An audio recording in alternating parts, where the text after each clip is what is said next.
આ સાથે અમદાવાદમાં પણ નવા વર્ષની ઉજવણી કરવામાં આવશે। આ વર્ષે પાર્ટી પ્લોટમાં કેવી છે તૈયારી અને નવા વર્ષને લઈને કઈ રીતે વેલકમ કરાશે તે જણાવી રહ્યા છે અમારા સંવાદદાતા કેતન જોશી। આવો જોઈએ। જે મેદાનમાં હાલ હું હાજર છું ત્યાં રાત્રે પગ મૂકવાની પણ જગ્યા નહીં હોય, કારણ કે નવા વર્ષને વધાવવા માટે હજારો યુવાનો અહીંયા એકઠા થવાના છે। તો શું રહેવાની છે અહીંયા ધમાલ અને કેવો હશે કાર્યક્રમ એ જાણીએ ઓર્ગેનાઇઝર પાસે। કૃણાલભાઈ, કેવી તૈયારીઓ છે અને રાત્રે કેવી ધમાલ કરશો?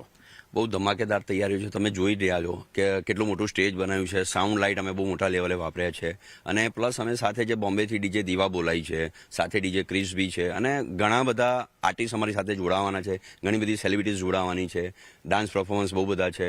સાથે અમે લોકો એ ધ્યાન રાખ્યું કે જે પબ્લિક આવવાની છે એના માટે સ્ટોલ્સ રાખેલા છે અમે, કે જેમને ખાવું પીવું હોય એના માટે અલગ સ્ટોલ્સ છે, સિક્યુરિટીઝ એટલી છે, બાઉન્સર્સ છે, કેમેરાસ છે, તો બધી રીતનું અમે ધ્યાન રાખ્યું છે।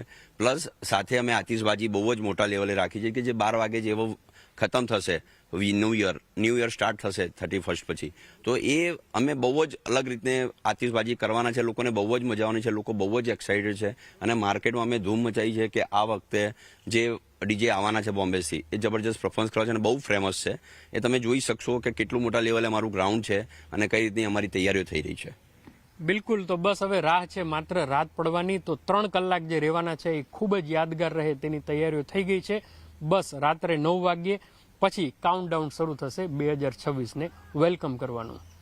કેતન જોશી, અમદાવાદ। તો આ તરફ